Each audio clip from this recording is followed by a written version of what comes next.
Programme ایک بار پھر خوش آمدید. رمضان کی اسپیشل ٹرانسمیشن نیشنل ٹیلی ویژن نیٹ ورک پر, اور بہت ساری گفتگو ظاہر ہے این جی او سیکٹر کے حوالے سے بھی ہو رہی ہے, لیکن ملک شاہ آپ آج بہت اچھی تو لگی رہی ہیں, لیکن یہ لباس کے بارے میں تھوڑا سا بتائیے نا, یہ کہاں سے لیا آپ نے تاکہ لوگوں کو بھی پتہ چلے. بہت شکریہ. اتنی اچھی ڈریسنگ کرتی ہیں ماشاء اللہ. نہیں بہت شکریہ. یہ اتنی اچھی ڈریسنگ کے پیچھے جو ہے ہمیں جے ڈاٹ نے اسپانسر کیا ہے یہ ڈریس, اور یہ خوبصورت سا جو میں نے ڈریس پہنا ہے, صرف یہی نہیں تھرو آؤٹ دا منتھ مجھے جے ڈاٹ, جی بالکل ایسا ہی ہے, بالکل وہ جے ڈاٹ کی طرف سے مجھے یہ ڈریسز اسپانسر ہوئے ہیں. اینڈ میں بڑا تھینک یو کرتی ہوں جے ڈاٹ کا کہ انہوں نے اتنا خوبصورت سا جوڑا بھجوایا, اور میں تاکہ اپنے رمضان ٹرانسمیشن میں اچھی لگ سکوں.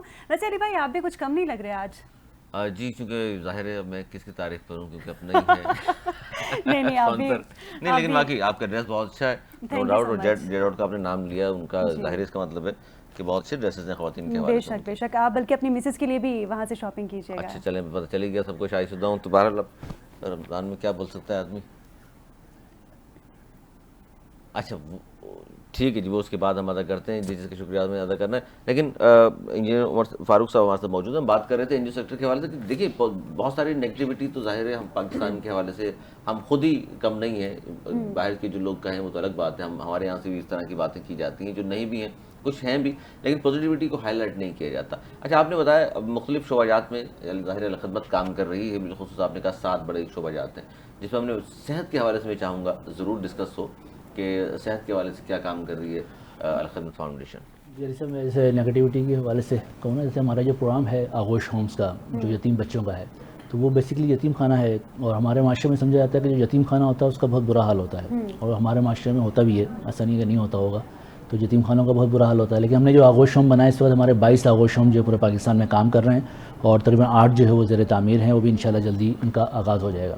ہمارے یہاں پہ کراچی کے اندر موجود ہے, حالہ کے اندر موجود ہے, راشد آباد کے اندر موجود ہے, سندھ کے اندر, اور باقی لاہور کے اندر, اٹک کے اندر, پشاور کے اندر, مختلف جگہوں پر یہ 22 ہمارے آغوش ہوم کام کر رہے ہیں. میں آپ کو بھی دعوت دیتا ہوں کہ آپ وہ وہاں پہ وزٹ بھی کریں اور جا کے دیکھیں. ہم نے یہ طے کیا, ہم نے جب یہ آغوش ہوم بنائے تو ہم نے یہ طے کیا کہ ہم پاکستان کے سب سے بہترین بورڈنگ اسکول میں جو فیسلٹیز ہوتی ہیں وہ ہم نے یتیم بچوں کو دیں گے. اور میں وہاں پہ جب وزٹ کرتا ہوں تو مجھے لگتا ہے کہ میرے بچوں سے بھی زیادہ بہتر طریقے سے ان کی وہاں پہ خدمت بھی ہو رہی ہے, اور وہ اچھی اپنی زندگی گزار رہے ہیں. کسی کیڈٹ کالج سے, کسی کیڈٹ اسکول سے کم وہاں پر آغوش ہوم میں ہم نے ان کو فیسلٹیز نہیں دی ہوئی. تو یہ پاکستانی قوم کے ساتھ مل کے ہی ہے. اس لیے ہمارے معاشرے میں جب ہم سمجھتے ہیں کہ اسکول سسٹم بھی ان بچوں کے لیے الگ ہے. جی جی جی جی اس آغوش ہوم کے اندر جو ہے وہ 3, جیسے میں نے آپ کو بتایا بھی کہ ہم اس کا انتظام کرتے ہیں, ان کی رہائش کا ٹھکانہ ان کو فراہم کرتے ہیں, ان کا خیال رکھتے ہیں, ان کے کھانے پینے کا انتظام کرتے ہیں, اور تیسرا اسکول کی تعلیم کا انتظام کرتے ہیں. تو اسکول بھی کیسے بات کرتے ہیں ہم, تو کیا میٹرک تک کی بات کر رہے ہیں آپ یا اعلیٰ تعلیم کی بات کر رہے ہیں؟ دیکھیں جو ہمارا یتیم بچوں کا جو فیملی سپورٹ پروگرام ہے نا, اس کے اندر تو ہم ان کو انٹر تک کی تعلیم کا انتظام کرتے ہیں. اس کے بعد ہمارا ایک اور شعبہ ہے الفلاح اسکالرشپ کا. تو اگر وہ بچہ اچھا شائننگ اور آگے بڑھنا چاہتا ہے, پڑھنا چاہتا ہے, تو اس کی یونیورسٹی کا باقی چیزوں کا بھی ہم انشاءاللہ وہاں پہ انتظام کرتے ہیں, اور یہ پوری پاکستانی قوم کے ساتھ مل کے ہم کرتے ہیں تاکہ ہم ان کو آگے بڑھا سکیں. اور میں آپ کو ایک اور بات بتاؤں کہ جو یتیم بچے ہوتے ہیں جن کا کوئی پرسانہ حال نہیں ہوتا, لیکن آپ تھوڑی سی ان کو توجہ دیں اور تھوڑا سا آپ شائن کریں, تو یہ عام بچوں سے زیادہ اچھا آپ کو رزلٹ دے رہے ہوتے ہیں. اور بہت ایکسٹرا آرڈنری اسکلز ان کے اندر موجود ہوتی ہیں, انٹیلیجنٹ ہوتے ہیں. آپ ان کو تھوڑا سا بس آپ تعلیم ان کو فراہم کریں تو وہ آپ کو بہت اچھا زبردست رزلٹ جو وہ آپ کو لا کر دیتے ہیں. اچھا عمر صاحب, آپ کے پاس اسپیشل بچے بھی آتے ہیں آغوش ہومز میں, یا پھر وہی بچے جو آغوش ہومز میں تو صرف یتیم بچوں کا ہے, اسپیشل بچوں کا نہیں ہے. اچھا میں ساتھ ساتھ آپ سے ہیلتھ ایشوز کے حوالے سے بھی جاننا چاہوں گی, جس طرح علی نے ذکر کیا. آپ سے جاننا چاہوں گی کہ کچھ ایسے بھی لوگ ہوتے ہیں جو اپنے جو ہیلتھ کے اخراجات ہیں وہ بیئر نہیں کر پاتے. کسی کی کڈنی کا ہم نے معاملہ سن لیا کہ کڈنی فیل ہو گئی ہے, وہ چینج کرنے کی ضرورت ہے, ٹرانسپلانٹیشن کی ضرورت ہے. تو کیا ایسے لوگوں کے لیے, یا پھر جو لوگ اپنے علاج کے لیے پیسے جمع نہیں کر پاتے, آپ کی جو فاؤنڈیشن ہے کچھ کر رہی ہے ایسے لوگوں کے لیے؟ دیکھیں ایک ہیلتھ کا بڑا شعبہ ہے, اس میں تعلیم میں بھی بہت بڑا شعبہ ہے کہ آپ اسپیشلائزیشن میں چلے جائیں, پی ایچ ڈی کروائیں, لوگوں کو باقی چیزیں کروائیں. لیکن ہم بنیادی تعلیم پر اور بنیادی ہیلتھ پر ہم جاتے ہیں تاکہ وہ بنیادی جو مسائل ہیں, ٹھیک ہے نا, کہ وہ لوگوں کے حل ہو سکیں. بعض تو بیماریاں ایسی ہیں کہ آپ اس کو افورڈ ہی نہیں کر سکتے, ٹھیک ہے نا, تو اس کے لیے اب جانا بہت چند لوگ ہوتے ہیں اس میں. لیکن ماسز ہماری ایسی ہے کہ جس کو بنیادی صحت کی سہولت بھی موجود نہیں ہے, تو ہم اس کا انتظام کرتے ہیں. تقریباً 50 سے زائد ہمارے ہاسپٹل ہیں پورے پاکستان میں جو کام کر رہے ہیں. اس کراچی شہر کے اندر بھی ہمارے ہاسپٹل ہیں, پھر حیدرآباد کے اندر, سکھر کے اندر, نواب شاہ کے اندر, مختلف جگہوں پر ہمارے ہاسپٹل ہیں. باقی پورے پاکستان کے اندر ہر شہر میں آپ جہاں جائیں گے الخدمہ فاؤنڈیشن کا ہاسپٹل موجود ہے. کراچی شہر سندھ کے اندر ہمارے اگر آپ کا جانا ہو تھر پارکر کے اندر تو وہاں مٹھی شہر کے اندر ہمارا ایک بہت بڑا ہاسپٹل ہے, اور وہاں پر ہم جو ہاسپٹل ہے اس کے اندر کوئی کیش کاؤنٹر نہیں ہے, اور وہ بالکل فری ہے. تقریباً 70,000 سے زائد مریضوں کا جو وہاں پہ ہم علاج کر چکے ہیں, اور بیسیکلی بنیادی مدر چائلڈ ہیلتھ یونٹ ہے وہ.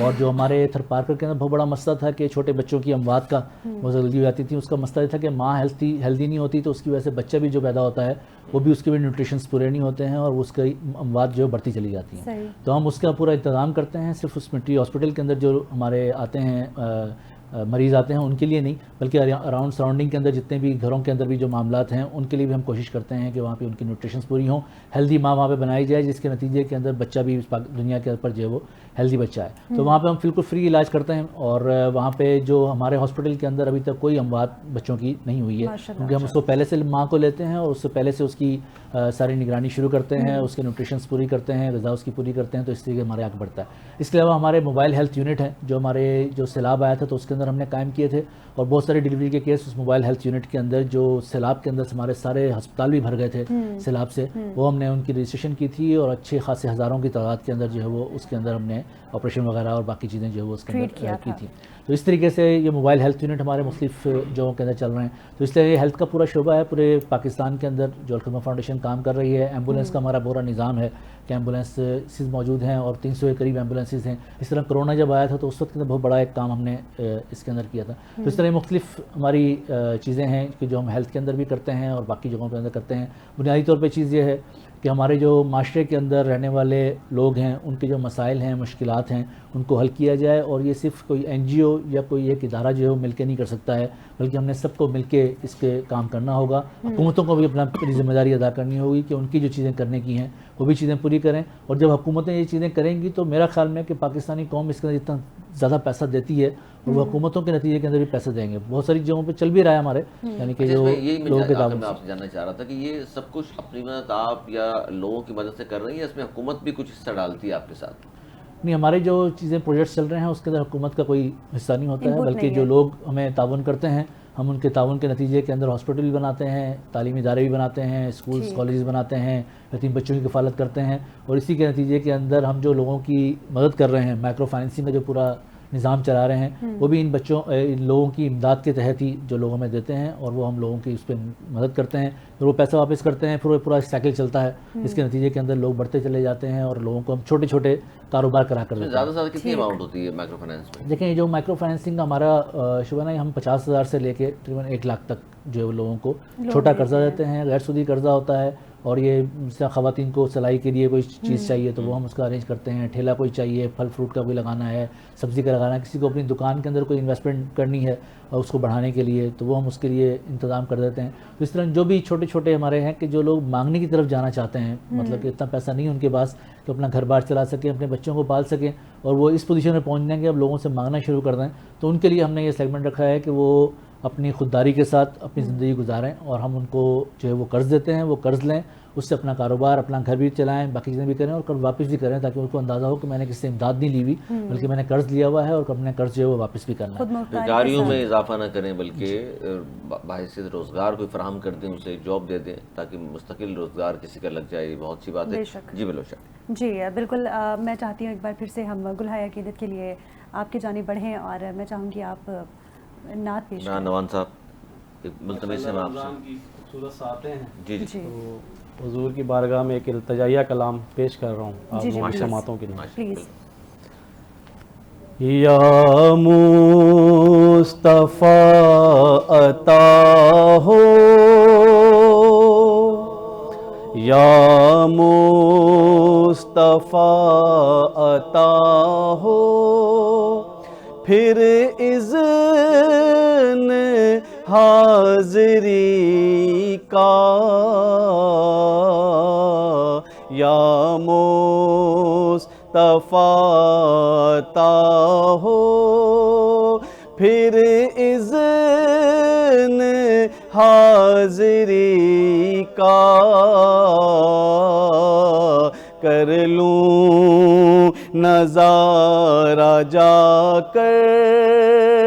کر لوں نظارہ جا کر, پھر آپ کی گلی کا کر لوں نظارہ جا کر، پھر آپ کی گلی کا یا مصطفیٰ عطا ہو، ایک بار پھر دکھا